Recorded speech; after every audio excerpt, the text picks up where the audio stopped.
प्यारे विद्यार्थियों, एक बार पुनः आज के सैटरडे टेस्ट में आज हम लोग यूपीपी के टेस्ट में जो मैथ आया हुआ है, आइए सारे क्वेश्चन को हम लोग डिस्कस करते हैं। पहला प्रश्न आपके स्क्रीन पर है और आइए देखिए कि पहला प्रश्न क्या लाभांश से आया हुआ है कि मामला ए में एक दुकान का लाभ लागत का 340% है, यानी कि दुकान का लाभ जो है लागत का 340% है।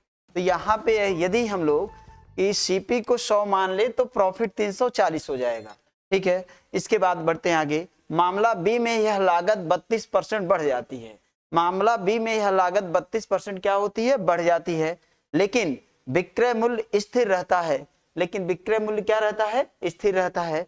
तो आइए सबसे पहले विक्रय मूल्य अगर स्थिर रहता है यानी विक्रय मूल्य में कोई चेंजिंग नहीं होनी चाहिए, तो मामला बी में विक्रय मूल्य का लगभग कितना प्रतिशत लाभ हुआ? विक्रय मूल्य का, ये हमें ध्यान देना है कि आपसे क्या पूछ रहा है कि कह रहा है विक्रय मूल्य का लगभग कितना प्रतिशत क्या है लाभ है, ये मुझे बताना है। ठीक है ना। तो सबसे पहले हम लोग ध्यान दें, यहाँ पे सीपी है कितना? 100 मान लीजिए। सीपी 100 हो गया। प्रॉफिट दिया है सीपी का 340% यानी 340 हुआ। तो यहाँ पे अगर कहा जाए कि एसपी कितना हो जाएगा, तो एसपी हो जाएगा आपका 440। एसपी 440 हो जाएगा। ठीक है ना। अब यदि कह रहा है कि यदि सीपी कितना हो जाए, सीपी यदि 32% मामला बी में यदि लागत 32% बढ़ जाता है, लागत 32% बढ़ जाता है, यानी पहले अगर 100 था तो अब 132 हो जाएगा।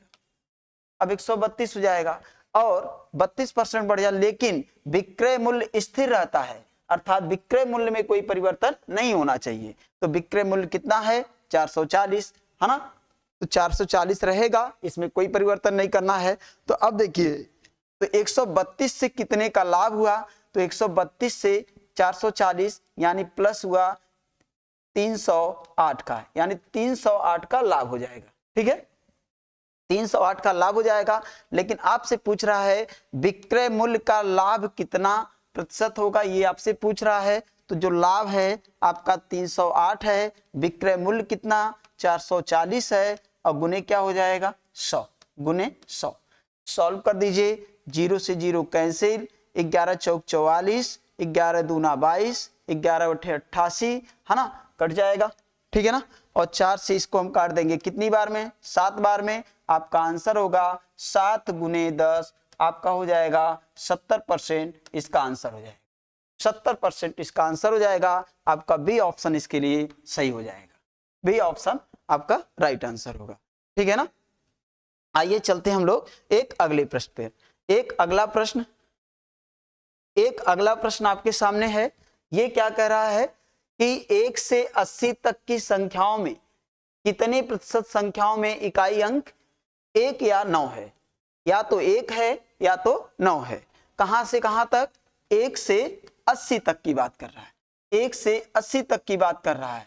कितनी संख्याएं ऐसी हैं जिसका इकाई अंक कितना है? या तो 1 होना चाहिए या तो 9 होना चाहिए। तो आइए हम लोग ध्यान दें।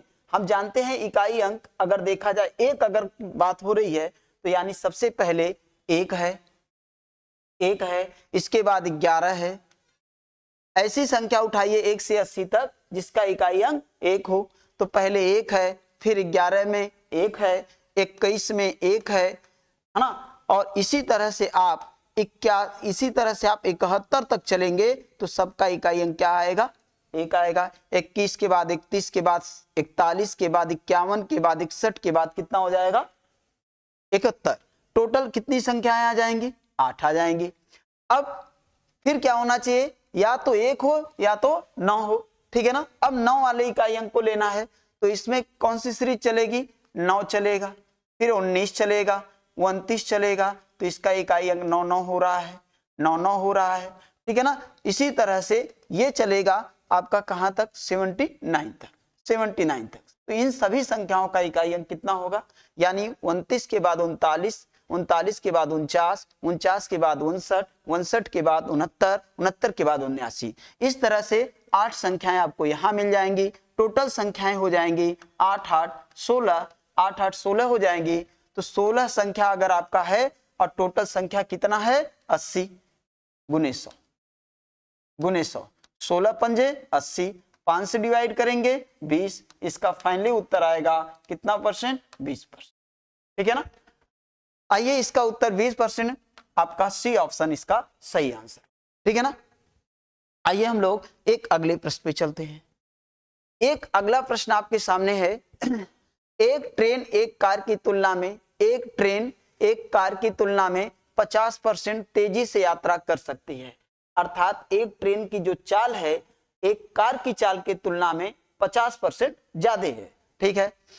दोनों एक ही समय बिंदु ए से शुरू होते हैं और एक ही समय बिंदु ए से 60 किलोमीटर दूर बिंदु बी पर तक, बिंदु कहां तक बी तक पहुंचते हैं। हालांकि स्टेशनों पर रुकने के दौरान, यानी कार कंटिन्यू चलता है लेकिन रेलगाड़ी बार बार स्टेशनों पर रुकती है। इस कारण से क्या हुआ, हालांकि स्टेशनों पर रुकने के दौरान ट्रेन को लगभग 12.5 मिनट का नुकसान हुआ। यानी 12 जितना राइट टाइम होना चाहिए उससे 12 ज्यादा समय ले लिया। ठीक है। और एक बात और ध्यान दीजिए, एक बार इस प्रश्न को और ध्यान दिया जाए।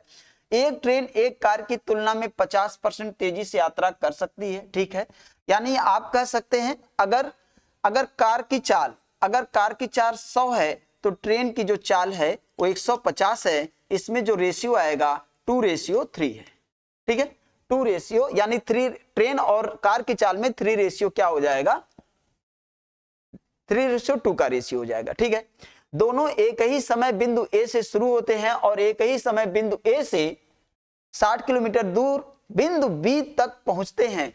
यानी एक ही समय बिंदु ए से शुरू होते हैं, 60 किलोमीटर दूर बिंदु बी तक पहुंचते हैं। यानी दोनों क्या करते हैं, एक ही समय निकलते हैं और एक ही समय पे दोनों उस बिंदु यानी बी पर पहुंच जाते हैं। यानी दोनों ने समय कितना ले लिया, समान समय लिया। दोनों ने समय समान लिया ट्रेन की चाल ज्यादा होने के बावजूद। इसीलिए उसने कहा कि ट्रेन के द्वारा इतने मिनट का नुकसान हुआ, अर्थात ट्रेन बार बार कई स्टेशनों पर रुक रुक के चली, इसीलिए। ठीक है। अब अगर एक कॉन्सेप्ट है कि अगर अलग अलग चाल से समान दूरी अगर तय किया जाए तो चाल का यानी कि चाल का विलोमापात जो होगा वो समय का अनुपात, अगर ये S1 और ये S2 है तो ये T1 और ये T2 होगा। ठीक है ना। तो ये हो जाएगा 2 और ये हो जाएगा कितना 3, ये हो जाएगा 2 और ये हो जाएगा 3। यानी जितना समय कार ने लिया उतना समय किसने लिया, उतना समय इसने भी लिया। ठीक है। अब चलिए ध्यान दीजिएगा, यहां पे अगर कहा जाए कि नुकसान अगर देखा जाए कितने का हुआ, एक का और मिनट में कितना होगा 12.5 का, 12.5 का नुकसान हुआ। अब आप कह सकते हैं कि 12.5 मिनट का हुआ, अर्थात ये कहा जा सकता है कि अगर कार की चाल 2 है तो इसे समय कितना लगा 3, कार की चाल अगर 2 है तो समय कितना लगा 3, तो यानी 1 के बराबर कितना दिया है 12.5 मिनट, तो 3 के बराबर कितना कार द्वारा लिया गया समय, हाँ कार द्वारा लिया गया समय यानी कि 12.5 गुने 3, 12.5 यानी 37.5 मिनट। यानी कार ने अपने वास्तविक चाल से इतना समय लिया पहुंचने में, 37.5 मिनट समय लिया पहुंचने में। कितनी दूरी 60 किलोमीटर। तो जितना समय कार ने लिया उतना समय आपके किसने लिया, उतने समय आपके ट्रेन ने लिया।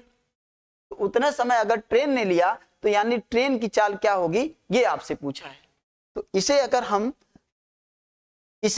क्योंकि कार ने इतना समय लिया, ठीक है ना, तो यदि कार ने इतना समय लिया तो इसका हम फ्रैक्शन वैल्यू बनाएंगे तो ये हो जाएगा आपका 5/8। ये 5/8 हो जाएगा, ये घंटे में हो जाएगा, क्योंकि जब हम इसमें मिनट में 60 से भाग देंगे तो ये घंटे में बन जाएगा। ये किस में बन जाएगा, घंटे में। ठीक है। और हम क्या करेंगे, दूरी कितनी है, अब हम लोगों के पास ये मिल गया, ये रिजल्ट मिला कि कार की चाल अगर 2 है तो इसने समय 3 लिया, तो अगर इसने समय 3 लिया तो 60 की दूरी तय करने में इसे इतना मिनट का समय लगा, तो इसकी चाल कितनी होगी? तो यानी आप कह सकते हैं 5/8 इतना घंटा लगा, तो ऊपर हो जाएगा 60 गुने 8, और 60 गुने 8 और बटे कितना हो जाएगा 5, 5 से हो जाएगा 12, और 12 गुने 8 अर्थात आपका उत्तर हो जाएगा 96 हो जाएगा। आपका उत्तर हो जाएगा 96 किलोमीटर प्रति घंटा कार की चाल हो जाएगी। और आपसे यही पूछा है कि कार की गति क्या है। ठीक है, अब आइए हम चलते हैं एक अगले पृष्ठ पे। समझ में आ गया होगा, ये दोनों के चाल का अनुपात, चाल का विलोमापात करेंगे तो समय का अनुपात। तो यानी कार अगर इस चाल से चलेगा तो उसे समय इतना लगेगा, समय का अंतराल लगा 1 मिनट, यानी यहाँ पे 1 यूनिट और वहां पे दिया है 12.5 मिनट का। तो इस तरह से आप इस प्रश्न को सॉल्व कर सकते हैं। आइए हम लोग चलते हैं एक अगले प्रश्न पर। ठीक है, एक अगला प्रश्न आपके सामने है, यदि x + 4, x + 5, x + 7 और x + 9 अवलोकनों यानी पदों का माध्य मतलब औसत होता है, माध्य 9 है, तो अंतिम 3 अवलोकनों का माध्य क्या होगा? ठीक है, तो औसत में आपको बताया जाता है कि अगर कुछ पद हों, जैसे मान लीजिए पद n हो और उनका एवरेज जो है a हो, तो योगफल जो हो जाएगा n इंटू क्या हो जाएगा? a हो जाएगा। अर्थात औसत गुणे संख्याओं की संख्या बराबर आपका हो जाएगा संख्याओं का योगफल। तो हम यहाँ पे ये देखते हैं कि संख्या हमारे पास कितने हैं? 1 संख्या, 2 संख्या, 3 संख्या, 4 संख्या और 5 संख्या। पांचों का योग अगर हम लोग करें तो पांचों का योग हो जाएगा 9, संख्याएं 9, और औसत कितना दिया है? यानी कि औसत यहाँ पे जो दिया है वो दिया है 9, तो यानी कि संख्याएं 5 हैं, संख्या 5 है और औसत आपका 9 है। तो यानी कि 9 × 5 = 45, यानी सभी 5 संख्याओं का योगफल 45 हो जाएगा। अब इन संख्याओं को अगर हम लोग ऐड कर लें, इस तरह से योगफल देखिए, दूसरा योग ये जो दिया हुआ है इनका योग कितना आएगा? तो यहाँ x यानी 5 बार x है तो 5x, और संख्या को जोड़ देंगे, संख्या कितनी है? 5 4 9, 9 7 16 और 16 9 25, और ये किसके बराबर हो जाएगा? 45। ठीक है, 5x और ये हो जाएगा आपका 45 - 25, और ये हो जाएगा कितना? 20। ठीक है, अब 5x का जो वैल्यू आ जाएगा वो हो जाएगा 20 बटे, यानी कि 5x का वैल्यू ऑलरेडी दिया है, यानी कि यहाँ पे 5x यानी 20 है, तो x का वैल्यू अगर हमें निकालना है तो आएगा कितना? 4। x का वैल्यू 4 आएगा। अब हमसे पूछा है कि अंतिम 3 लोगों का औसत बताइए, अंतिम 3 अवलोकनों का औसत बताना है, तो इसका वैल्यू कितना होगा? अगर ये 4 हो तो 5 4 इसका वैल्यू हो जाएगा, अगर इसका वैल्यू देखिए 4 और 5 इसका वैल्यू 9, और इसका वैल्यू 7 4 कितना हो जाएगा? 11, और इसका वैल्यू कितना? 9 4 कितना हो जाएगा? 13। तो इसका आपका फाइनली जो आंसर होगा वो हो जाएगा 11। आपका फाइनली आंसर हो जाएगा 11। ठीक है ना, इसका आंसर 11 है ना। तो इस तरह से अगर इस प्रश्न को सॉर्ट आउट हम लोग करें, इस प्रश्न को अगर हम लोग सॉर्ट आउट करें तो देखिए, अगर समान अंतर से ये लोग चलेंगे, माध्य अगर हम लोगों का कितना दिया हुआ है? 9 दिया है। तो अगर माध्य 9 दिया है तो हम ये कह सकते हैं, सबसे पहले अगर इस प्रश्न को हम लोग एग्जाम में सॉल्व करें तो अगर देखिए 5 संख्या है तो एक जो माध्य होगा वो बीच में रख देंगे, और बीच में अगर ये 9 रख देंगे जो माध्य है, तो इसका वैल्यू हमें 4 मिल जाएगा। अगर इसका वैल्यू 4 मिल जाएगा तो यदि ये 9 है तो जाहिर सी बात है ये कितना होगा? 8 होगा, है ना। ये कितना होगा? 8 होगा। तो इस तरह से अगर अंतर समान होगा तब ऐसा किया जाएगा, लेकिन यहाँ पे अंतर समान नहीं है। लास्ट के तीनों पद जो दिए गए हैं उसके अंतर समान लग रहे हैं, क्योंकि ये 9 है, ये 11 है, ये 13 है, 2-2 के अंतर से चल रहे हैं, तो बीच वाला पद जो होगा वही इनका फाइनली औसत हो जाएगा। ठीक है ना, इस बात को आप समझ पाए। ठीक है ना, क्योंकि अंतिम 3 का औसत 9 11 13, औसत बीच वाला पद हो जाएगा। अब चलते हैं हम लोग एक अगले प्रश्न पे। 6% प्रतिवर्ष की दर से 40,000 पर चक्रवृद्धि ब्याज 4,944 है, वह अवधि वर्षों में कितनी है जिसके लिए राशि निवेश की गई। यानी ये बहुत ही आसान प्रश्न पूछा गया है, वह वर्ष कितने हैं जिसमें इतनी धनराशि ब्याज के रूप में निकाली गई। तो इसके लिए ऐसे प्रश्नों के लिए क्या किया जाता है, ऐसे प्रश्नों के लिए सबसे पहले हम ये जानते हैं कि मूलधन क्या है और अमाउंट क्या है। तो मूलधन आपका कितना है 40,000, मूलधन 40,000 है। अगर देखा जाए तो अमाउंट कितना होगा, तो 40,000 में अगर आप लोग 4,944 जोड़ देंगे तो 44,944 हो जाएगा, 944 हो जाएगा, ठीक है ना। अब आपको क्या करना है इसमें, अब आपको ये करना है कि आप इसको एक काम और करेंगे। देखिए जो मूलधन है परसेंटेज में अगर हम लोग कहें तो परसेंटेज में होता है 100, मूलधन परसेंटेज में 100 होता है। प्रति वर्ष ब्याज की दर कितनी है 6% है, तो 6% है तो ये हो जाएगा मिश्रधन एक वर्ष का कितना हो जाएगा 106 हो जाएगा। इन दोनों को अनुपात में सरलीकृत करके अनुपात में बना दीजिए तो एक 50 हो जाएगा और एक कितना हो जाएगा 53 हो जाएगा। अब इसको जैसे ये है इसी तरह से इसे रहने दीजिए, ठीक है ना। ये अब बना के फिट फाट किए रहिए। अब आपको क्या करना है, इसको जितना अमाउंट और ये प्रिंसिपल वैल्यू है जितना सिंपलीफाई हो सके उतना कर दीजिए। अगर आप इसे सिंपलीफाई करेंगे तो ये हो जाएगा 2500, इसको सिंपलीफाई करेंगे तो ये 2500 बनेगा और इसको सिंपलीफाई करेंगे यदि आप तो ये बन जाएगा 2809। कितना बनेगा 2809, 4 से काटिए 8 से काटिए, सिंपलीफाई करेंगे तो 2500 और ये हो जाएगा 2809 हो जाएगा। और ये देखिए अगर हम 50 का स्क्वायर कर दें, 2 का पावर कर दें तो इसका मान 2500 आ जाएगा। तो फाइनली ये जान लीजिए कि 53 का भी आप स्क्वायर करेंगे तो आपको 2809 आपको मिल जाएगा। इस तरह से आपका फाइनली उत्तर इसके लिए 2 वर्ष ही है ना। इस तरह के प्रश्न को इसी तरह से हम सॉल्व करते हैं, ठीक है ना। तो फाइनली आंसर कितने वर्ष में, तो आपका आंसर जब 2 का जितना पावर आप लगाएंगे और वो वैल्यू उस प्रिंसिपल के या वो वैल्यू उस अमाउंट के इक्वल हो जाए तो वहां पे हम उतने जितना घात मान करके आपने लगाया है अगर वो मैच कर जाएगा, उसके वैल्यू से वो मैच कर जाएगा तो बिल्कुल आपका उतना वर्ष ही आपका फाइनली आंसर होगा। अब चलिए एक अगले प्रश्न पे चलते हैं। बहुत आसान सा प्रश्न है। ये देखिए क्या पूछा है, यदि 15 श्रमिक 10 दिनों में 1800 रुपए कमा सकते हैं तो 8 दिनों में 5 श्रमिकों की अर्जित राशि रुपए में क्या होगी। यानी 15 श्रमिक हैं और 15 श्रमिक 10 दिन में कितना कमा सकते हैं, 1800 कमा सकते हैं। कितना कमा सकते हैं, जो रुपया होगा वो उनके द्वारा कमाई गई राशि होगी, ठीक। तो वो उनकी क्षमता हुई, वो उनकी क्या हुई, क्षमता हुई। तो क्षमता हमेशा क्या होता है, यानी क्षमता जो यानी उनके द्वारा ये किया गया वर्क है, तो वर्क जो होगा वो हमेशा नीचे होता है। इस तरह से अब आप देखिए अगर ये 8 दिन में यानी 8 दिनों में 5 श्रमिक, 8 दिनों में 5 श्रमिक है ना, श्रमिकों की अर्जित राशि कितनी है यक्स मान लेते हैं, ठीक है ना। तो यहाँ पे यदि हम सॉल्व करें इसे तो 0 0 क्या हो जाएगा कैंसिल, 15 से इसे डिवाइड करेंगे 12 बार में डिवाइड हो जाएगा।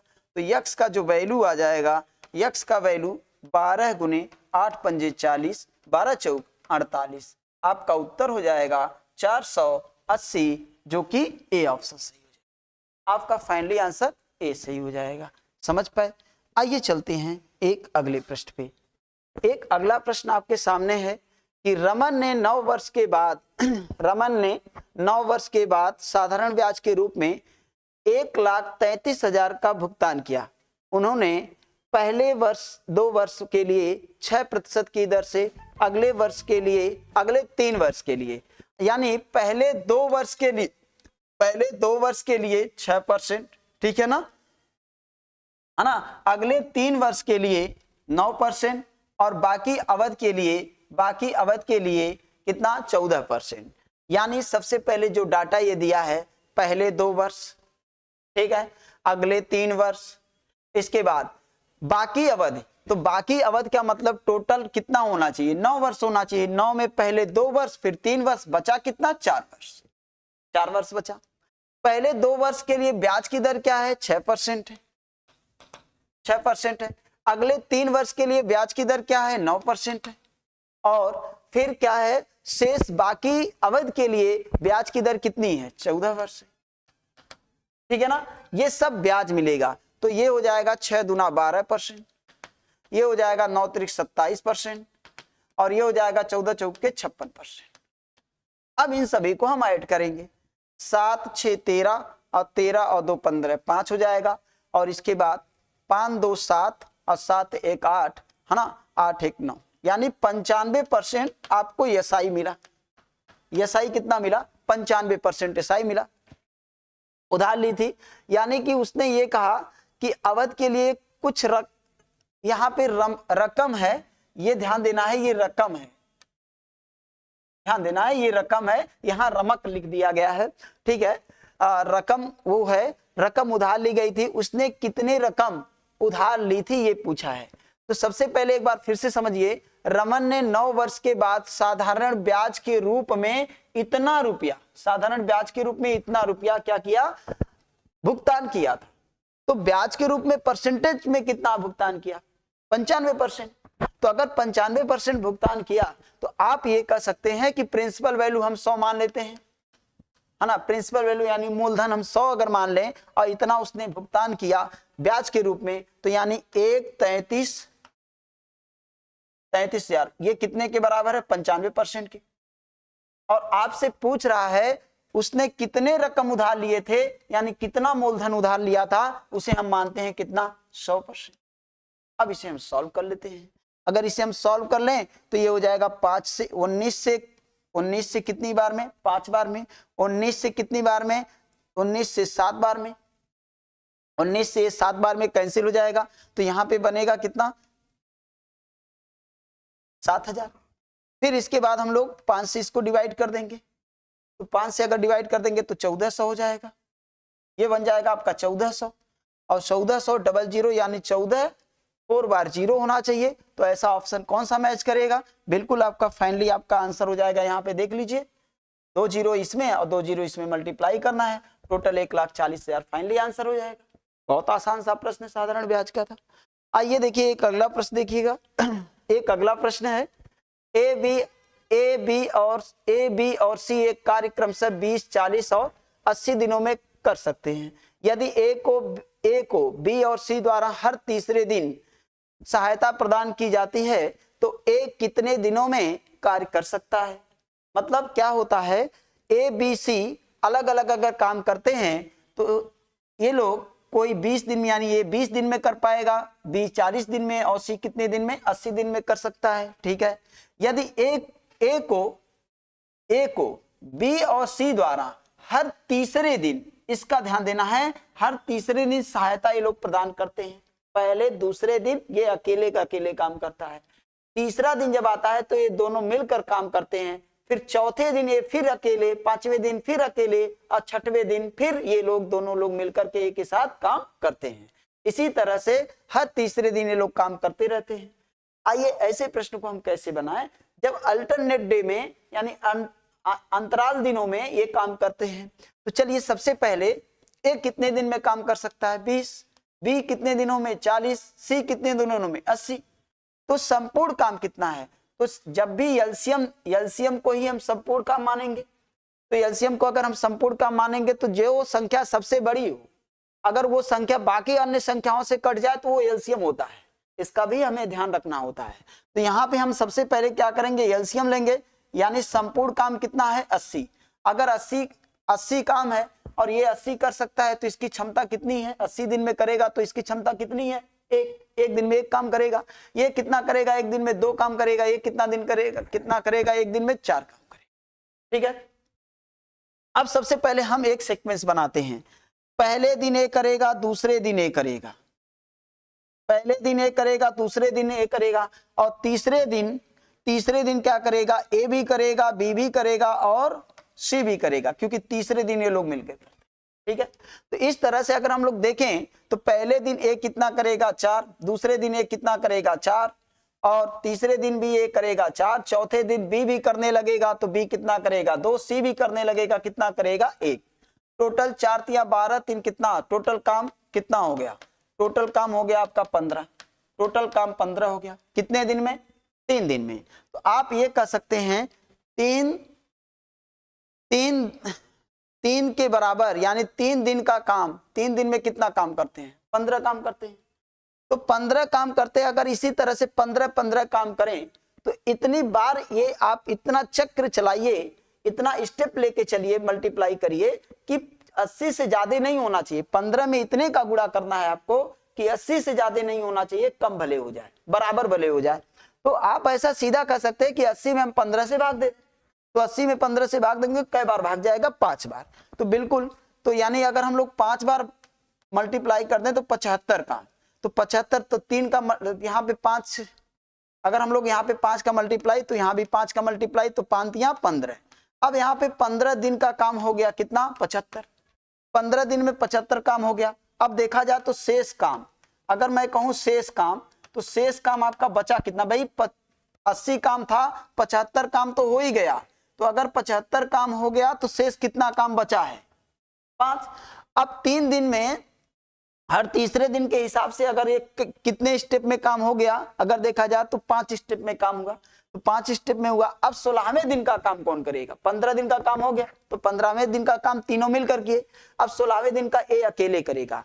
अगर ए अकेले करेगा, ध्यान दीजिएगा, यदि ए अकेले करेगा तो ए के करने की क्षमता, 16वें दिन का काम ए अकेले करेगा, तो 16वें दिन का काम अगर ए अकेले करेगा तो 5 में से 4 काम कर लेगा, तो यानी 4 काम ये करेगा। अब 17वें दिन में कितना काम बचा है, 1 काम, 17वें दिन भी ए करेगा। तो कितना इसे समय लगेगा, यहां पे देखिए, यहां पे ध्यान देना है, ये 4 काम करेगा, ये 1 काम करेगा, तो ये इस पूरे 1 दिन लगेगा, ये 1/4 आपका 4 दिन लगेगा। तो टोटल अगर हम लोग को देखें तो 15 दिन तो यहां लगा था, तो 15 दिन यहां लगा था, तो 15 दिन ये जोड़ देंगे, तो 15 1 16, यानी 16 सही 1/4, 16 सही 1/4। इसके करीब आंसर जो है 16 सही 1/4 के जो करीब है वो आपका 16 दिन फाइनली आंसर हो जाएगा। ठीक है ना, ये बहुत इंपॉर्टेंट क्वेश्चन है ना, और ये प्रश्न हमेशा एग्जाम में आते रहते हैं। आइए हम लोग चलते हैं एक अगले प्रश्न पे। ठीक है, 60 लीटर के एक मिश्रण में दूध और पानी का अनुपात 2:3 है, तो मिश्रण में पानी की मात्रा क्या होगी, यानी पानी की मात्रा। और यहाँ पे देखिए मिश्रण में दूध और पानी, यानी बाद वाला पानी है और पहले वाला क्या है, मिश्रण है, पहले वाला क्या है, दूध है। इस बात को हमें ध्यान देना है, ठीक है ना। अब हमसे पूछा किसका मात्रा है, हमसे पूछा है तो मिश्रण में पानी की मात्रा पूछा है, तो बस आपको 60 का 2:3 के अनुपात में बांट देना है, तो ये हो जाएगा 5 से डिवाइड करेंगे 12, 12 तिया 36। बिल्कुल आपका पानी की मात्रा जो हो जाएगी 36 लीटर। ये सबसे सिंपल सा प्रश्न था, इसमें तो कुछ करना ही नहीं है। आइए देखिए एक अगला प्रश्न एक अगला प्रश्न, 8 सेंटीमीटर त्रिज्या वाले एक वृत्त का क्षेत्रफल 8 सेंटीमीटर आधार वाले एक त्रिभुज के क्षेत्रफल के क्या है, बराबर है। आप लोगों को ये सब बताया जा चुका है फिलहाल त्रिभुज के बारे में। अभी यहां ध्यान दीजिए, 8 सेंटीमीटर की त्रिज्या वाले एक वृत्त का क्षेत्रफल। अगर मैं बात करूं, सबसे पहले मैं ऑप्शन देखूं, अगर मैं ऑप्शन देखूं तो ऑप्शन में आंसर पाई में है, तो यानी पाई का वैल्यू हमें नहीं रखना है बल्कि पाई लेकर चलना है, इस बात का हमें ध्यान देना है। तो चलिए 8 सेंटीमीटर त्रिज्या वाला अगर कोई एक वृत्त है तो उस वृत्त का जो क्षेत्रफल होगा, क्योंकि पाई r स्क्वायर होता है, तो त्रिज्या 8 है तो इसका क्षेत्रफल हो जाएगा पाई 8 का स्क्वायर, क्योंकि त्रिज्या कितनी है 8 है, ठीक है। और क्षेत्रफल 8 सेंटीमीटर आधार वाला एक कोई त्रिभुज है जिसका आधार, अगर कोई त्रिभुज हो, यदि कोई त्रिभुज हो और इसका आधार मान लीजिए, आधार का वैल्यू हमें मान लीजिए दिया हो a और इसका ऊंचाई दिया हो, तो ऐसे त्रिभुज का क्षेत्रफल होता है 1/2 गुने a और गुने क्या होता है, h होता है। ऐसे त्रिभुज का क्षेत्रफल half into a into h हो जाएगा, ठीक है ना। तो 1/2 और इस 8 सेंटीमीटर आधार वाले, यानी आधार उसका कितना है, आधार 8 है, और आधार अगर 8 है तो आपसे क्या पूछा है, आधार आपका आधार 8 सेंटीमीटर है तो त्रिभुज के क्षेत्रफल के ये बराबर है, तो त्रिभुज के अनुरूपी ऊंचाई की लंबाई क्या है, मतलब इसकी ऊंचाई पूछ रहा है, सीधा सीधा क्या है, इसकी ऊंचाई पूछ रहा है, ठीक है ना। ये क्वेश्चन आपको सॉल्व करना है। तो आइए ध्यान दीजिए, अगर इस प्रश्न को हम लोग सॉल्व करें तो हम ये कह सकते हैं यहाँ पे 2 से 1 8 कैंसिल हो जाएगा, और इसका हम लोग अगर हम 2 का पक्षांतर कर दें तो 8 दूना 16, 8 दूना 16 पाई हो जाएगा। तो यानी आपसे त्रिभुज की अनुरूपी ऊंचाई ही आपसे पूछ रहा है, तो इसमें आपका 16 पाई आपका फाइनली आंसर हो जाएगा, 16 पाई आपका फाइनली आंसर हो जाएगा। आइए हम लोग चलते हैं एक अगले प्रश्न पर। अगला प्रश्न है 135, 171, 192 का महत्तम समापवर्त ज्ञात कीजिए। आइए देखिए, मैं क्लास में आपको बताते रहता हूं कि देखिए 3 अंकों की 4 अंकों की संख्या यदि आती है, यानी कि खास करके डायरेक्ट मुझे लासा निकालना है, डायरेक्ट मुझे मौसा निकालना है, तो मैं बार बार कहता हूं कि कोशिश ये करिए कि आप कोई इसमें मेथड ना बनाइए, सिर्फ एक कंडीशन समझिए कि आपके पास 4 विकल्प है, ठीक है ना। चलिए, आपके पास 4 विकल्प हैं, 132 है और 135 है और 192 है।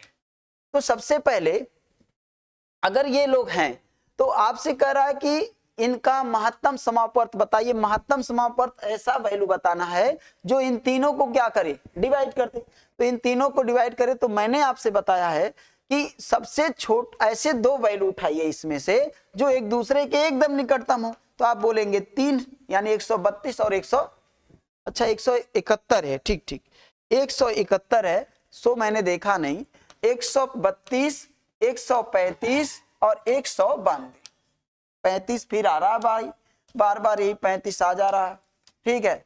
तो यहाँ पे 135, ठीक है, यहाँ पे ध्यान देना है, ये बार बार 35 आ रहा, 132 है और 171 है और 192 है।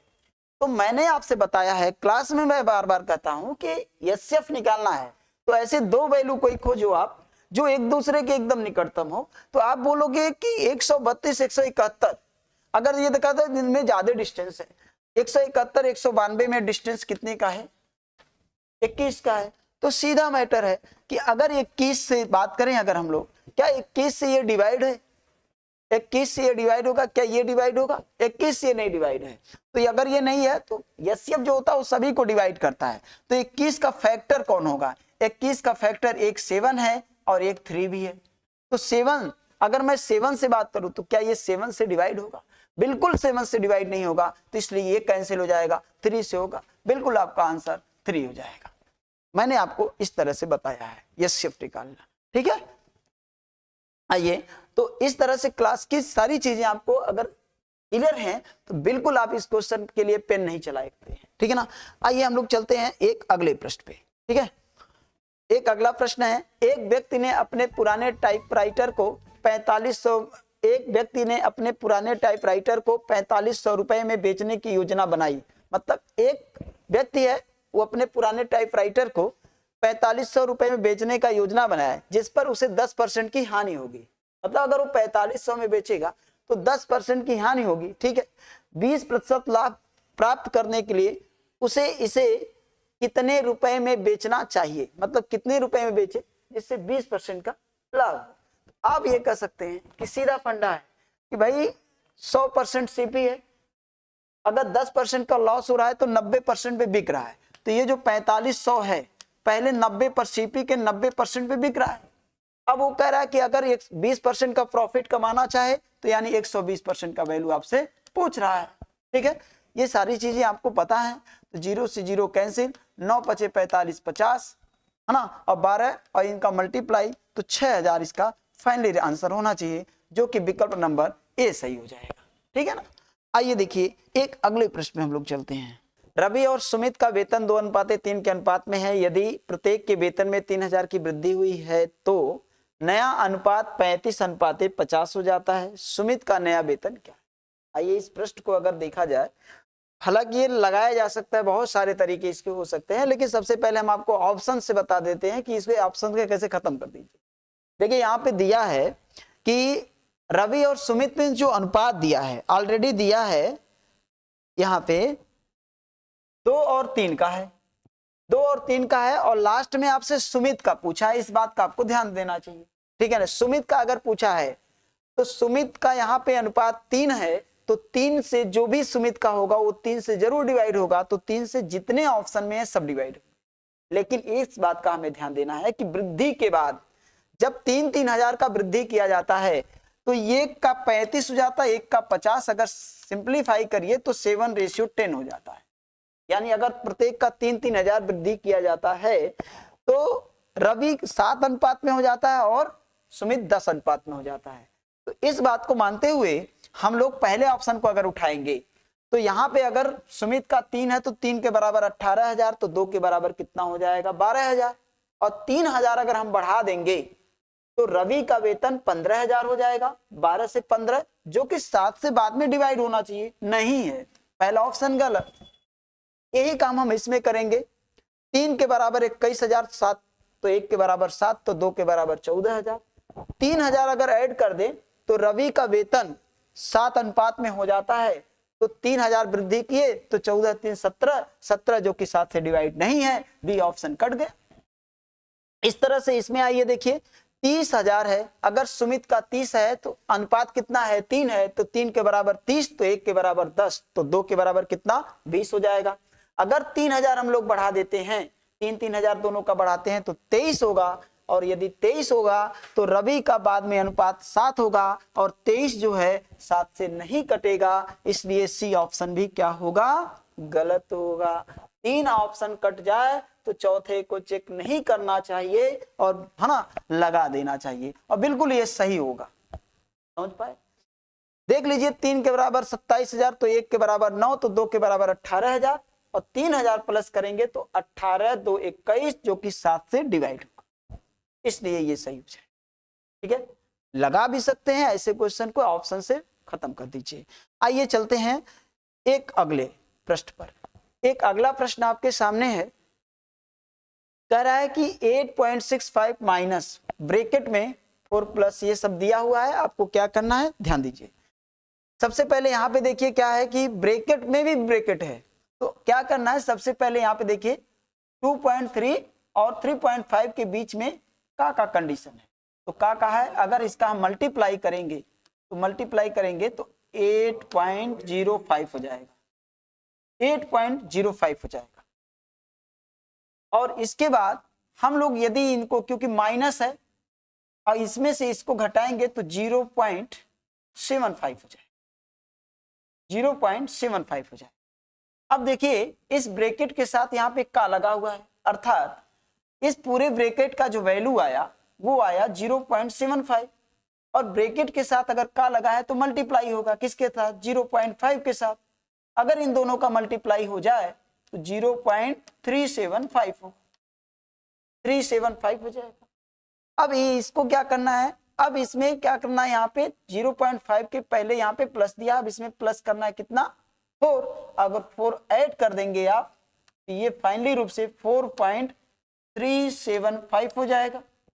अब आपको क्या करना है, इस पूरे ब्रैकेट का वैल्यू, इस पूरे ब्रैकेट का वैल्यू जो आया 4.375 आया, और इसमें से आपको 8.65 में से 8.65 में से आपको 4.375 माइनस करना है, तो यहाँ पे 0 हो जाएगा। 10 में से 5 गया 5, 14 में से 7 गया 7, 5 में से यानी 3 जाएगा 2, और यहाँ में से 8 में से 4 जाएगा 4। इसका फाइनली आंसर जो होगा पहला ऑप्शन सही हो। ठीक है, ऐसे प्रश्नों को इस तरह से हम लोग करते हैं। ठीक है ना, सारे प्रश्न को हर स्टेप, सारे डाटा को हर स्टेप में नहीं लिखते, जहां है वहीं खत्म। आइए चलते देखते हैं एक अगले प्रश्न पे। एक अगला प्रश्न आपके सामने 136 नंबर है। यदि कोई व्यक्ति 10 किलोमीटर प्रति घंटे की बजाय 15 किलोमीटर प्रति घंटे की चाल से चलता है तो 25 किलोमीटर की अधिक दूरी चलता है। ठीक है ना, यदि हर घंटे में अगर 10 से 15 तो यानी हर घंटे में 5 किलोमीटर की दूरी अधिक तय किया, और इस तरह से टोटल यात्रा में जितना उसकी वास्तविक दूरी थी उससे 25 किलोमीटर अधिक की दूरी तय किया। तो यानी 25 किलोमीटर अधिक की दूरी और हर घंटे में कितनी दूरी, 5 किलोमीटर की। तो इस तरह से यात्रा में उसे समय कितना लगा, तो आप कह सकते हैं 5 घंटा लगेगा, 5 घंटा लगेगा। तो इस तरह से वो क्या कह रहा है, तो उसके द्वारा तय की गई यात्रा की वास्तविक दूरी क्या है, ये आपसे पूछा है। तो यानी वास्तविक दूरी, उसकी वास्तविक चाल कितनी है, 10 किलोमीटर, और उसे समय कितना लगा, 5 घंटा। तो आपका आंसर कितना आएगा, 50 किलोमीटर। फाइनली रूप से 50 किलोमीटर, जो कि डी ऑप्शन सही हो। ठीक है ना, इस प्रश्न का आंसर यही होगा। आइए हम लोग चलते हैं एक अगले प्रश्न की तरफ। अगला प्रश्न क्या है उसे देखते हैं। आइए, ये ग्राफ का क्वेश्चन है, पाई चार्ट का। ये क्या कह रहा है, इसे देखते हैं। यदि एक पुस्तक को प्रकाशित करने में हुए व्यय का प्रतिशत विवरण दर्शाता है, पाई चार्ट का अध्ययन करिए, पूछे गए प्रश्नों का उत्तर दीजिए। ठीक है, ये है ना। और ये दिया है कि ये जो ग्राफ में यानी पाई चार्ट में ये दिया हुआ है, इस पे पुस्तक बनाने में, प्रकाशन तक होने में जितना व्यय हुआ है वो प्रतिशत में दिया गया है। तो यानी ये 15% रॉयल्टी पे, प्रिंट पर, इसी तरह से सबका मिला करके 100% व्यय हुआ है, ये दिया गया है। तो यहाँ पे दिया है, प्रश्न में क्या दिया है, इसको आइए देखते हैं कि यदि पुस्तकों की एक निश्चित मात्रा के लिए प्रकाशन को मुद्रण प्रिंट लागत के रूप में 30,600 का भुगतान करना पड़ता है। इसमें 30,600 का भुगतान करना पड़ता है। प्रकाशक को मुद्रण प्रिंट के लिए, यानी मुद्रण जो प्रिंट के लिए जो उसे खर्चा करना पड़ता है, वो खर्चा करना पड़ता है कितना, 20% खर्चा करना पड़ता है। और कितनी धनराशि खर्चा करनी पड़ती है, 30,600। तो इन पुस्तकों के लिए भुगतान की जाने वाली कागज की लागत, यानी कागज की लागत, अर्थात यहाँ पे दिया है पेपर लागत, है ना, पेपर लागत दिया है ना। तो पुस्तक के लिए भुगतान की जाने वाली कागज की लागत कितनी होगी, ये आपसे जरूर पूछा है। तो यहाँ पे 30,000 है, यानी कि 20% के बराबर 30,600 है। 30,600 है, कितने के बराबर है, 20% के बराबर। ठीक है ना। अब पूछ कितने का रहा है, 25% का वैल्यू आपसे पूछ रहा है, बिल्कुल ठीक है ना। अब इसे 0 से 0 क्या करेंगे, कैंसिल कर देंगे, और 2 से इसे डिवाइड कर देंगे। 2 से हो जाएगा आपका 30 हो जाएगा। फाइनली 15 30 गुने 25 हो जाएगा। आप 25 से इसका मल्टीप्लाई कर दीजिए, 25 0 हो जाएगा, 25 या 75 हो जाएगा, है ना। और 25 से आपका हो जाएगा यहाँ पे 25 पंजे 125 और 7 हो जाएगा 132, 13 हो जाएगा। 25 से कम 25 और 13 38, 250, जो कि 250 आपका फाइनली आंसर हो जाएगा, यानी 250 इसका फाइनली आंसर हो जाएगा। अब आइए हम लोग चलते हैं एक अगले प्रश्न पर। अगला प्रश्न क्या कह रहा है उस पे चलते हैं हम लोग, ठीक है ना। अगला प्रश्न है, वही ग्राफ है, वही पाई चार्ट है, उसे एक प्रश्न और दिया गया है। जिल्दसाजी या बाइंडिंग पर किए गए व्यय के अनुरूपी क्षेत्र का केंद्रीय कोण क्या होगा। यानी कि इसको जो भी बाइंडिंग पर जितना खर्चा हुआ है, तो परसेंटेज में बाइंडिंग पर कितना खर्चा हुआ है।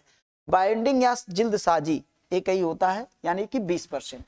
तो टोटल अगर देखा जाए व्यय कितना होता है, 100%। 100% में जिल्दसाजी पर कितना खर्चा हो रहा है, 20%। ठीक है ना।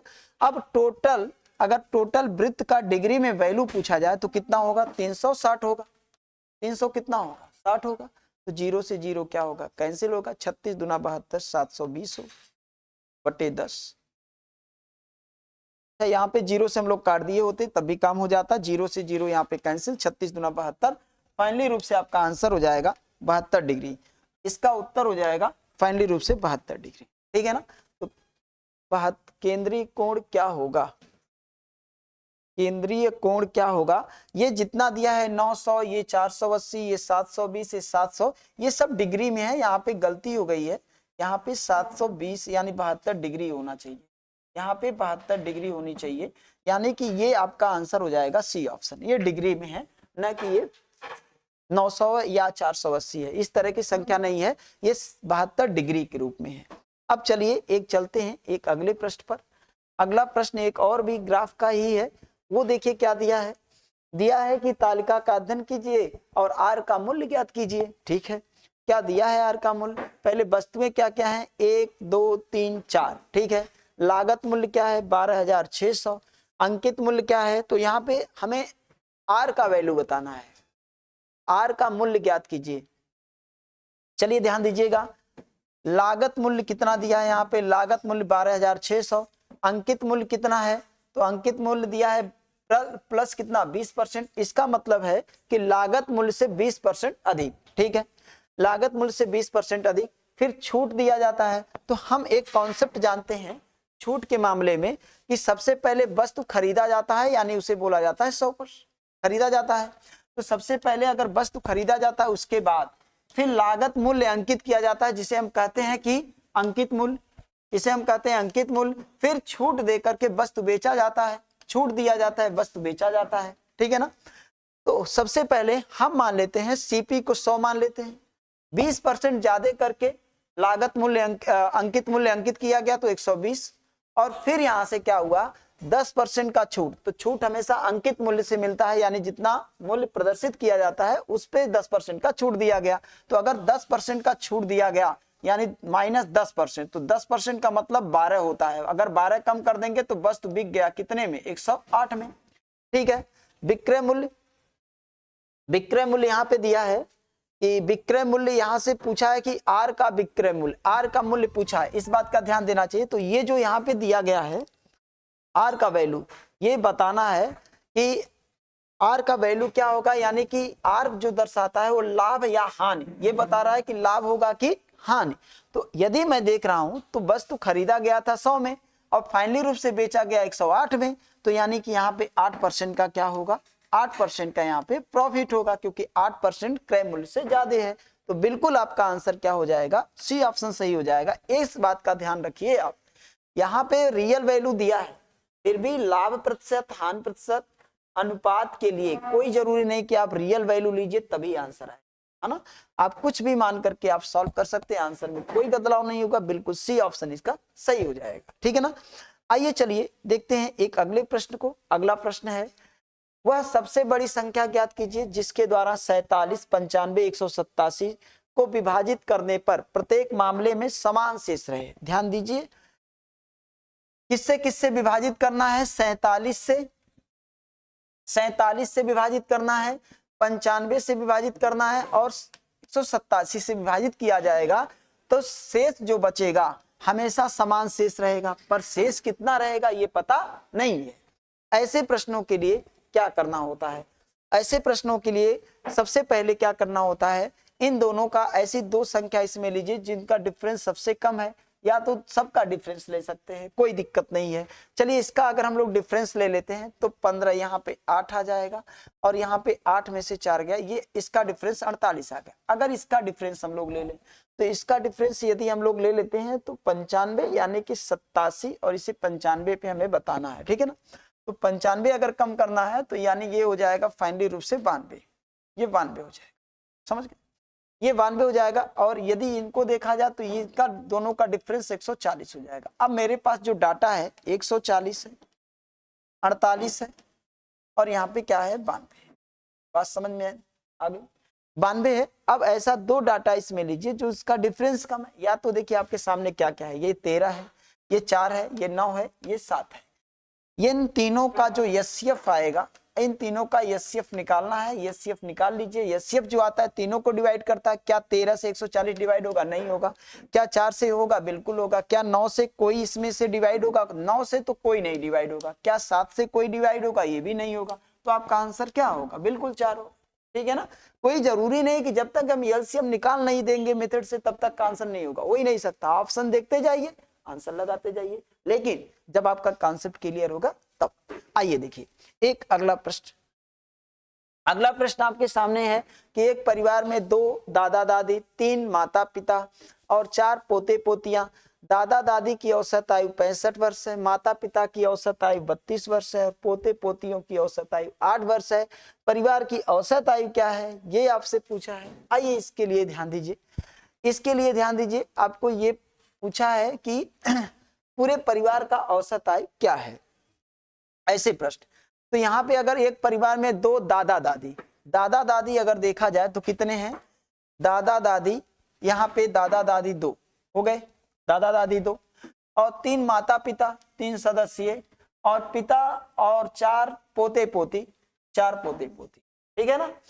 तो 4 पोते पोती हो गए। तो यहाँ पे थोड़ा सा क्लियर नहीं हो रहा है, यहाँ पे थोड़ा सा इसे ऐसे लगाते हैं, 2 ये हो गए, 3 ये हो गए, 4 ये हो गए। अब दादा और दादी का औसत 65 वर्ष है, तो 65 लिख देंगे, हो जाएगा 130। और फिर किसका है, पिता, माता पिता की कितनी है, माता पिता की औसत कितना दिया है, 32 दिया है, ठीक है 32। और इसका फिर पोते पोते के कितने दिए हैं, 32 दिया है, पोते पोतियों के 8 दिए हैं, ठीक है ना। ये हो जाएगा 96 हो जाएगा, और ये हो जाएगा 32 हो जाएगा। सबको ऐड कर देंगे, 6 2 8 हो जाएगा, बिल्कुल। 9 3 3 3 6 और 9 6 15, ये हो जाएगा 6 2 8, 15 5 हो जाएगा, और 1 1 आपका 2 हो जाएगा, 258। यानी सभी के आयु का जो योग है वो 258 आया। तो सदस्य कितने थे, 4 3 7 और 7 2 कितना हो जाएगा, 9 सदस्य 9। अगर सदस्य 9 हो गए तो इनके आयु का योग कितना हो गया, 258। परिवार का औसत कितना होगा, तो यानी 258, और सभी परिवारों की संख्या यानी सदस्यों की संख्या कितनी हो जाएगी, 9। 9 से भाग देंगे, 9 दूना 18 हो जाएगा। कितना बचेगा इसमें, 7 बचेगा, 9 8 72, 8 हो जाएगा, ठीक है। 6 बचेगा, यानी 6/9, ठीक है ना। आपका फाइनली आंसर 3 से 2 बार, 3 से 3 बार, यानी 28 से 2/3 आपका आंसर हो गया ए ऑप्शन, बिल्कुल सही है। इस तरह से इसका उत्तर हो जाएगा। आइए हम लोग चलते हैं एक अगले प्रश्न। अगला प्रश्न है, दो संख्याएं एक तीसरी संख्या से 25% और 50% अधिक है, तो दूसरी संख्या से पहली संख्या का अनुपात क्या होगा।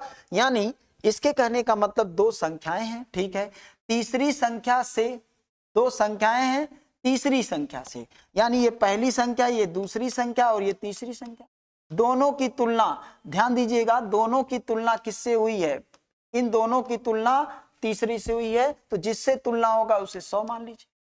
पहले 25% अधिक और फिर 50% अधिक, तो ये 125, पहला परसेंटेज पहले के लिए, दूसरा परसेंटेज दूसरे के लिए, ये 150 हो जाएगा, बिल्कुल हो जाएगा, ठीक है। अब कह रहा है कि तो दूसरी संख्या से पहली संख्या का, ध्यान दीजिएगा, तो मैंने आपको बार बार कहा है जिसके आगे का लगेगा वो बाद में होता है, ठीक है ना। पहली संख्या का, तो पहली संख्या इसमें क्या होगी, 125, और दूसरी संख्या क्या होगी, 150, ठीक है। इसे कम कर दीजिए, 25 से 5 बार, 25 से कई बार, 6 बार, इसका अनुपात जो आएगा वो क्या होगा, तो आपका आंसर हो जाएगा 6:5, बिल्कुल सही है, ठीक है। ये आपसे पूछ रखा था वो। अगले प्रश्न पे चलते हैं हम लोग। अगला प्रश्न क्या है, इसको देखते हैं। राज ने 35% की छूट पर नई कुर्सी खरीदी, यदि राज को कोई छूट ना मिलती तो राज को 238 रुपए और देने पड़ते।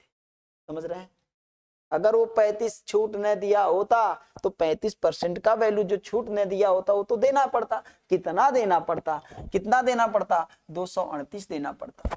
यही कह रहा है, मतलब ये कह रहा है राज ने 35% की छूट पर एक कुर्सी खरीदी, 35% कम में खरीदा, यानी कितने रुपए कम में खरीदा, 238 रुपए कम में खरीदा। और यदि छूट ना मिलता तो छूट, यानी कि छूट मिलता कहां से है, एमपी से, एमपी को 100 माना, 35% का छूट दिया, 65% पे वस्तु बिक गया। तो अर्थात आप कह सकते हैं कि 238 रुपए और देने पड़ते तो राज ने कुर्सी के लिए कितना भुगतान किया। तो राज ने कुर्सी के लिए एमपी को, अगर हमने एमपी को हमने कितना मान लिया, 100%, तो डिस्काउंट कितना मिला, 35%, तो वस्तु बिका कितने में, 65%, ठीक है ना। तो अगर वो डिस्काउंट के रूप में अगर वो छूट न दिया होता तो कितने रुपए अधिक देने पड़ते, 238, यानी ये 35% जो छूट मिला ये आपको उसको देना ही पड़ता, यानी रुपए में कितना देना पड़ता, 238/35। कितने परसेंट का मान निकालना है, कितने रुपए में वस्तु खरीदा, 65% पे खरीदा, ठीक है, अब इसे सॉल्व करेंगे, 7 से डिवाइड करें, 7 त्रिक 21, 7 चौक 28, 7 पचे 35, 5 से करेंगे 13 हो जाएगा, 13 चौक के 52, 2 हो जाएगा, और 13 तिया 39 और 5 39 5 44, 442 इसका फाइनली आंसर हो जाएगा, जो कि ऑप्शन नंबर बी सही है। इसका आंसर बी सही हो जाएगा। आइए हम लोग चलते हैं एक अगले प्रश्न पर, ठीक है ना। अगला प्रश्न क्या कह रहा है? अगला प्रश्न है कि 11 सदस्यों वाली क्रिकेट टीम के कप्तान की आयु 28 वर्ष है, ठीक है। 11 सदस्यों वाली क्रिकेट टीम के कप्तान की आयु, औसत आयु, यहाँ पे गलती हो सकती है, कितने लोग कंप्लीट नहीं पढ़ेंगे, सेंस पे ध्यान नहीं देंगे और औसत आयु मान लेंगे। जिसमें कप्तान है और उस कप्तान की आयु कितनी है, उस कप्तान की आयु है कितनी, 28, ठीक है। और विकेट कीपर उससे 4 वर्ष बड़ा है। जो विकेट कीपर है, जो विकेट कीपर है, विकेट कीपर है, उसकी आयु इससे 4 वर्ष बड़ा है, अर्थात ये कितने का है, 32 का, क्योंकि इससे 4 वर्ष बड़ा है, 32 है। यदि इन दोनों की आयु को छोड़ दिया जाए, अर्थात इन दोनों की आयु को क्या कर दिया जाए, निकाल दिया जाए, इन दोनों को ऐड करेंगे तो 60 हो जाए, निकाल दिया जाए, तब अब क्या हुआ, तो कह रहा है 4 वर्ष बड़ा है, यदि इन दोनों की आयु को छोड़ दिया जाए तो बाकी खिलाड़ियों की औसत आयु पूरी टीम की औसत आयु से 2 वर्ष कम है। कितने वर्ष कम है, 2 वर्ष कम है। तो टीम की आयु क्या, औसत आयु क्या होगी, तो टीम की औसत आयु क्या होगी, आइए इस प्रश्न को हम लोग जानते हैं। सदस्य कितने हैं, 11, औसत कितना है, यक्स, अगर 60 निकाल देते, 60 निकाल देते तो कितने बचते, 9, कितने बचते, 9। पहले कितने लोग थे, 11, तब औसत कितना था, यक्स, अब औसत कितना होगा, यक्स माइनस 2, अब कितने औसत होंगे, यक्स माइनस 2। अब सॉल्व करेंगे तो 11 यक्स माइनस 60, इसे सॉल्व करेंगे 9 यक्स और माइनस 18, 9 यक्स माइनस 18, इससे इसको माइनस करिए 2 यक्स, 60 इधर लेके जाइए तो माइनस 18 और प्लस 60, यानी टोटल हो जाएगा आपका यहाँ पे माइनस 18 और 60, यानी ये हो जाएगा 42। यानी फाइनली रूप से यक्स का जो मान आएगा, यक्स का जो मान आ जाएगा कितना आ जाएगा, 21 आ जाएगा। आपका आंसर, यानी टीम की औसत आयु कितनी थी, आपका आंसर बिल्कुल क्या होगा, 21 होगा, 21 वर्ष, ठीक है ना। इस प्रश्न को इस तरह से आप लगा सकते, नो डाउट है, ठीक है ना। इस प्रश्न को इस तरह से लगा सकते हैं। अब आइए एक अगले प्रश्न में हम लोग चलते हैं, यक्स मान करके भी लगा सकते हैं, विदाउट यक्स भी लगा सकते हैं, ठीक है ना। लेकिन इस प्रश्न के लिए कोई दिक्कत नहीं है, आप ऐसे प्रश्नों को इस तरह से लगा सकते हैं। अब चलिए एक अगले प्रश्न पे हम लोग चलते हैं। अगला प्रश्न क्या कह रहा है उसको देखिए, ठीक है ना। कह रहा है रीना ने साधारण ब्याज पर ब्याज दर जितने ही वर्ष के लिए 1800 रुपए का ऋण लिया, यदि उसने ऋण अवधि को अंत में ब्याज के रूप में 1152 रुपए का भुगतान किया है तो ब्याज की दर क्या थी। नहीं, फिर से पढ़िए क्वेश्चन को। रीना ने साधारण ब्याज पर ब्याज दर जितने ही वर्षों के लिए लिया, ब्याज दर जितने ही वर्षों के लिया, अर्थात दर और ब्याज की दर और समय दोनों एक हैं। ब्याज की दर और समय जो है, दर और समय, अगर समय के है तो दर भी क्या होगा, के होगा, ठीक है ना। ठीक है, 1800 रुपए का ऋण लिया कितने का, 1800 के। यदि उसने ऋण अवधि को अंत में ब्याज के रूप में इतना दिया, ठीक है ना, इतना रुपए दिया, तो यहाँ पे आपको क्या करना है, सीधा यहाँ पे नहीं कि 1800 रुपया अगर इसने उधार लिया, ब्याज दर वही है, समय भी उतना है जितना ब्याज है बटे 100, और ब्याज कितना दिया, 1152 दिया, 1152, 00 से 00 कैंसिल, ठीक है ना। अब 18 से यानी के स्क्वायर बराबर हो जाएगा 1152 18, 1152 18, 18 छक्का 108 है ना, 18 छक्का 108। अब बचा कितना, 18 छक्का 108, 1152 108, तो 7 18 चौक 72, ठीक है ना। यानी के स्क्वायर का वैल्यू जो आएगा वो 64 आ जाएगा, अर्थात के का वैल्यू आ जाएगा कितना, 8 आ जाएगा। के का वैल्यू 8 आ जाएगा और आपसे क्या पूछा है तो ब्याज की दर कितनी है, आपका उत्तर हो जाएगा 8%, क्योंकि दर और समय यानी समय अगर देखा जाए तो 8 वर्ष और दर देखा जाए तो 8%, आपका उत्तर हो जाएगा डी ऑप्शन। समझ गए? ठीक है, तो इस तरह के प्रश्न को इस तरह से आप बेसिक तरह से आप खत्म कर सकते हैं, कोई दिक्कत इसमें नहीं है। अब आइए हम लोग चलते हैं एक अगले प्रश्न। अगला प्रश्न है, अमित 10 घंटों में 40 किलोमीटर प्रति घंटे की चाल से एक दूरी तय करता है। यदि वह 8 घंटों में समान दूरी तय करना चाहता है तो उसकी चाल कितनी होनी चाहिए। मतलब 10 घंटों में 40 किलोमीटर प्रति घंटे की चाल से एक दूरी तय करता है, तो दूरी कितना तय किया, तो दूरी तय किया 40 किलोमीटर प्रति घंटे की चाल से कई घंटों में, 10 घंटों में, तो दूरी कितनी है 400। अगर ये 400 की दूरी 8 घंटों में तय करना चाहता है तो उसकी चाल कितनी होगी, तो यानी चाल आपको निकालना है, तो यानी दूरी 400 है और समय आपका 8 है, समय 8 घंटों में पूरा करना है, तो 8 पंजे 40 यानी 50 किलोमीटर प्रति घंटा आपका इसका चाल होगा, जो कि डी ऑप्शन सही होगा। जो कि कौन सा सही होगा, डी ऑप्शन आपका सही हो जाएगा। कौन सा, डी ऑप्शन। आइए एक अगले प्रश्न पे आते हैं, ये देखिए क्या कह रहा है। अगला प्रश्न है जॉन के कमरे का फर्म 10 मीटर गुने 3 मीटर है। वह फर्श पर 15 सेंटीमीटर गुने 8 सेंटीमीटर वाली टाइल्स लगाने का निर्णय करता है। उसे कितने टाइल्स की जरूरत होगी, ये आपसे पूछ रखा है।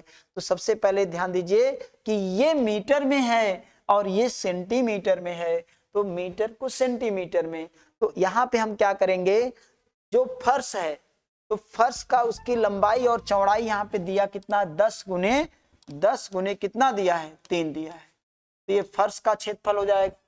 तो यदि ये फर्श का क्षेत्रफल हो जाएगा, अब हम क्या करेंगे, टाइल्सों की अगर संख्या निकालनी है तो फर्श के क्षेत्रफल में एक टाइल्स का क्षेत्रफल से क्या करते हैं, भाग देते हैं। लेकिन यहाँ पे जो टाइल्स का जो माप दिया है वो सेंटीमीटर में दिया है, इसलिए उसे मीटर में बदल लेंगे, अर्थात बटे 100, और गुने ये हो जाएगा 8/100, 8/100।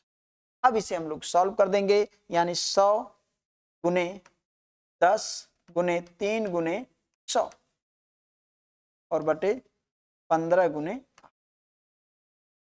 8। ठीक है, इसे सॉल्व कर लिया जाए तो 5 से अगर हम लोग डिवाइड कर दें इसे, 10 मीटर और 3 मीटर है, और इसे अब हम लोग डिवाइड करते हैं, 5 से हम लोग डिवाइड कर दें तो 5 से 3 बार और 5 से ये 20 बार, ठीक है ना, और 3 से ये 3 कैंसिल, 4 से 5 बार, 4 से 2 बार और 2 से ये हो जाएगा 50। आपका फाइनली रूप से हो जाएगा 50 और गुने 50, यानी कितने टाइल्स, आपके आंसर हो जाएंगे 2500 टाइल्स। कितने टाइल्स, 2500 टाइल्स। ठीक है ना, यानी कि फर्श का क्षेत्रफल बटे एक टाइल्स का क्षेत्रफल से हम लोग भाग देंगे। तो चलिए इस तरह से हम लोगों की सारे प्रश्न डिस्कशन हो गए। किसी प्रश्न में अगर आपको कोई डाउट होगा, कमेंट बॉक्स में आप रिप्लाई दीजिए कि इस प्रश्न में हमको समझ में नहीं आया या डाउट है, तो उसको दोबारा हम आपको उसका क्या करेंगे, वीडियो के माध्यम से रिप्लाई करेंगे, ठीक है ना। लेकिन इस तरह से आपको कमेंट करना है कि आपको किसी प्रश्न में अगर किसी प्रकार का डाउट है, बिल्कुल आप कमेंट बॉक्स में रिप्लाई दें, ठीक है ना।